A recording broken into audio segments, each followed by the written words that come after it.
Welcome to another edition of the Show Me Hoops podcast, the premier basketball podcast in the state of Missouri. Today I'm going to talk about a guy who's near and dear to my heart, Coach Lennies McFerren.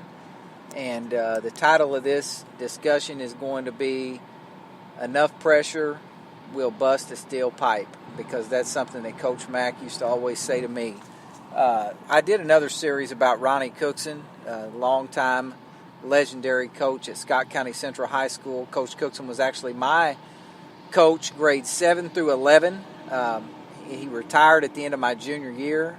So I had a certain level of perspective with Coach Cookson, certain level, just I had played for him and grown up under him. And then we actually spent a year coaching together later in my coaching career. So I had a totally different perspective of him. We were incredibly close. We talked basketball, a lot of hours. Where Coach McFerren, I have a completely different relationship with him because obviously I didn't play for him. But, I studied him from afar, and then I got to know him later in my career. He was actually my boss for 1 year. He was my principal when I was a coach. So spent a lot of time around Lennies McFerren. And first and foremost, I'm going to say this. As a young coach, I really struggled with this concept of handling success. And when people say that you don't know how to handle success, I always took that as that you're going to be successful and then you're not going to work as hard as you worked to get there. That's only part of it. That's certainly one way that you would not handle your success well. But I think another way you would not handle your success well is, maybe you become a little too guarded. You become a little too much of a chip on your shoulder. You're out to prove it to people, whatever. That's how I did not handle success well as a young coach. I did not always treat referees as good as I needed to treat them, or I didn't always treat other coaches as good as I needed to treat them. And when I came to work for Lennies McFerren, I tell people this, if they ever ask me about what I think about him, first and foremost, he probably saved my career. Because as a young coach, having had so much success, and then to be really, in my mind, I was kind of vilified by certain people that didn't like me. And so Lennies really took me under his wing and really taught me how to handle that success and probably saved my entire career. So I just love the guy dearly. And so having said that, to get into basketball, talking about Coach McFerren and what I learned from him, let me start at the beginning. I played against Coach McFerren's teams as a player. Okay, we played against Charleston when he was still there at Charleston, and then he actually switched over to coaching at New Madrid County Central my junior year. And so we played against his teams when he was at New Madrid. And so just, they're really hard to play against. They played great defense, put a lot of pressure on the ball. And then as I became a coach and I started studying coaches, I really wanted to study the dynasty programs who won year after year after year. And in our area, that was Portageville, where Coach Jim Bidwell was at, Charleston, where Coach Lennies McFerren was at, and then Scott County Central, where I grew up. Of course, I played for Coach Cookson, so I already had a great deal of understanding of what we did, and I started to study what Coach McFerren did at Charleston. And then as I was becoming a coach, like I said, he was over at New Madrid. And so my first year coaching, New Madrid had a really young team. They were all sophomores, one junior, one senior. That was their roster. They started the season out something like 0-7, and I went to watch them at the very beginning of the season over Thanksgiving at the Riverbend Classic, hosted at New Madrid every year, and you could tell they had a lot of talent, but they were young and, just coming out of football. They weren't in shape yet, and they started the year out, like I said, about 0-7. They started the year really slow. Going down the stretch, they started to play a little better, doing what Coach Mack always does. His team gets better and better through the year. And so then we got to the end, and that district that year, that Class 3 district, was loaded. You had Dexter, who going into the last week of the regular season was 25-0, number 1 in the state of Missouri. The number 2 seed in that district, Donovan, actually beat Dexter the last week of the regular season to mess up their undefeated season. And then you had Charleston, Charleston's always good. They've won 11 state championships. They're always good. And then you had Coach McFerren's group at New Madrid, who was just kind of sitting there waiting, kind of looming. Twin Rivers was also in that district. It was just a loaded district. So they get in the district, and Dexter, the number 1 seed, the number 1 team in the state, actually gets upset in the semifinals by Charleston. New Madrid upsets Doniphan, the number 2 seed, in the other side of the bracket. So now you've got New Madrid and Charleston in the finals. Coach Mack playing against his old school, and New Madrid wins the game. They get to the sectional playoffs, which is where I started studying Coach Mack really started. They were playing against Arcadia Valley, who was the 27-1 or 27-2. They had a great season. They had a Division I point guard on that team, a guy named Chris Foster, who went and played at Northern Iowa, started like 3 years at Northern Iowa, went to the NCAA tournament. Chris was a great player. And the opening play of that game, Chris Foster catches the ball. He's got to go full court against New Madrid, and there's a guy named Byron Minner, who's a junior at New Madrid, guarding him just step for step. He's all over Chris Foster. Chris Foster's a great player. He takes this ball, goes around Byron, rips through their defense, shoots a layup. And I thought, wow, that was just a heck of a play by Chris Foster. You could see what all the hype was about. This guy's a great player. Well, the next time he catches the ball going full court against Byron, same thing. Byron's with him step for step. Chris is a really good player. Man, Byron is making him work. So a few minutes into the game, here comes another defender to take Byron's place and chase Chris Foster around. And then they switch it up again. Here comes Byron back in. And the point of the story is Arcadia Valley hung with New Madrid. I think they might have been even winning at the end of the first quarter. But you could just see this full court pressure taking its toll on a great player. And by the end of the game, I think New Madrid won by like 27. It was just an incredible display of that full court pressure, just relentless pressure, step for step. And it's like I said in the beginning, enough pressure will bust a steel pipe. Nobody likes to play against pressure. And when I was a young coach studying these great programs, trying to see what made the great teams consistent every year, the two things that I zeroed in on were pressure defense and rebounding. Those two things, New Madrid and where Coach Mack was at, did it different that night. When Coach Mack was at Charleston, the same recipe, pressure defense and rebounding.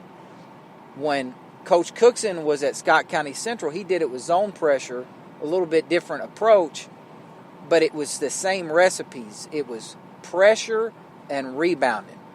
If you look at what the great teams right now are doing that are out there, the great programs, I should say, year to year in the state of Missouri, somebody like Greg Hollifield, who's at Sikeston right now, pressure defense. They do it with the 2-2-1 press and great rebounding. I don't think they get near enough credit at Sikeston for being as physical as they are, for being strong as they are, and just they are always a great rebounding team. The year that Coach Hollifield's team, they went 30-0 and won the Class 4 state championship, everybody was just so enamored with their press and their outlet passing. They were just a great transition offense team. But we played them when I was coaching at Caruthersville that year. We had a really good team also, and we actually stayed with them step for 3 quarters. But the thing that I walked away from that game was Coach Hollifield's team was a great rebounding team. They were the best rebounding team we played the whole time I was at Caruthersville. So they were just a phenomenal rebounding team. And going back to Coach McFerren, that's the two things that I thought his teams really excelled at. First, to address the pressure part, I don't think that everybody can pressure the way that Coach Mack's teams did, because not everybody's going to have those players. You may not be as deep, or you may not be as athletic on the ball, but there is a way that everybody can pressure, and I want us to focus instead of how he did it to the concept that he used, and that was enough pressure can bust a steel pipe. Nobody likes to play against pressure. And I think that if you can find a way for your kids to pressure, whether it's man-to-man or whether it's with some kind of zone pressure, your team is going to be harder to play against, because it's one more thing that teams have to prepare for.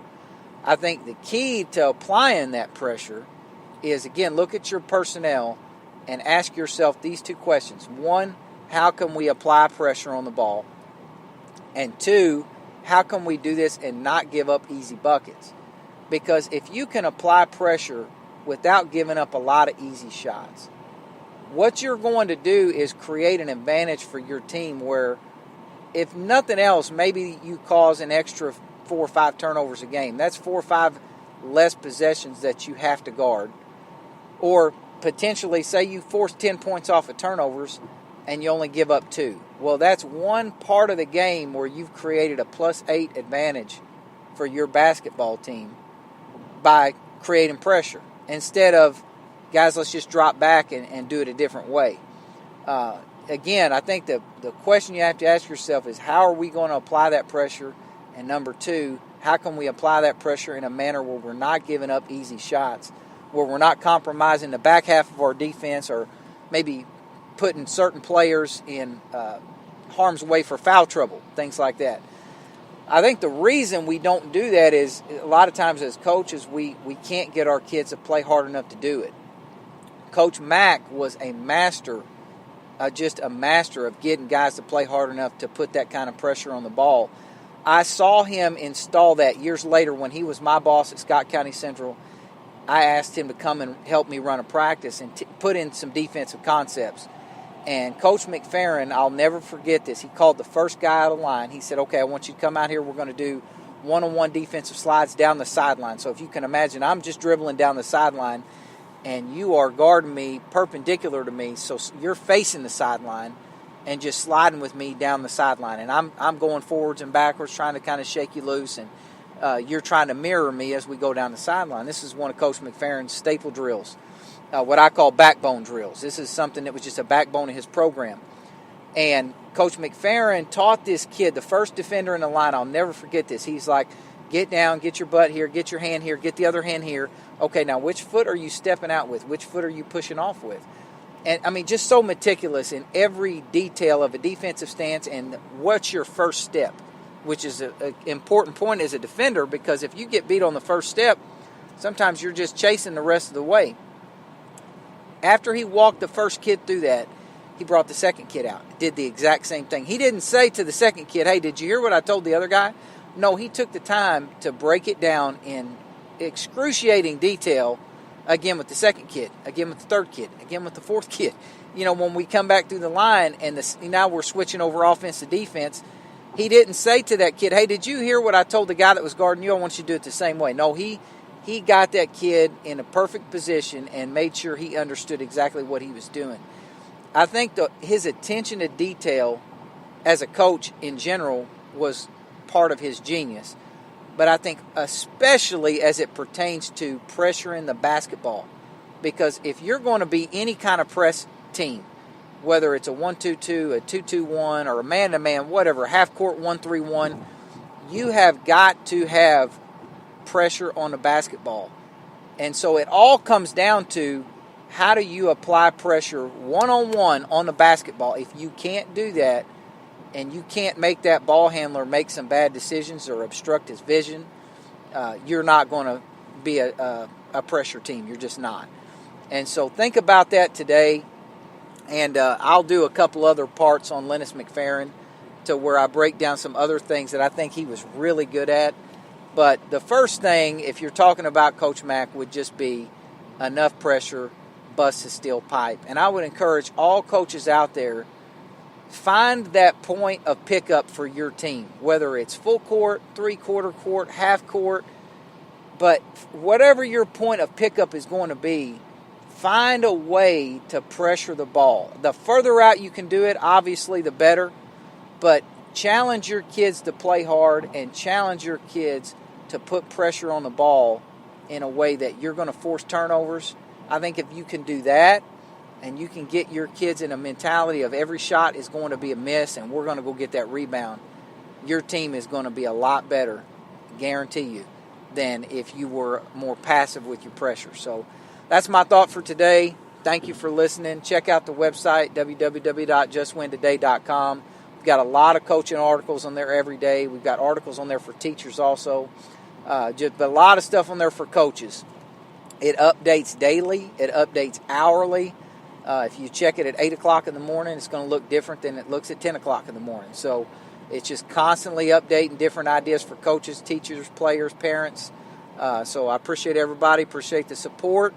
Check it out. Have an awesome day, and think about what Coach Mack would say: enough pressure will bust a steel pipe. Thanks for listening. JWT.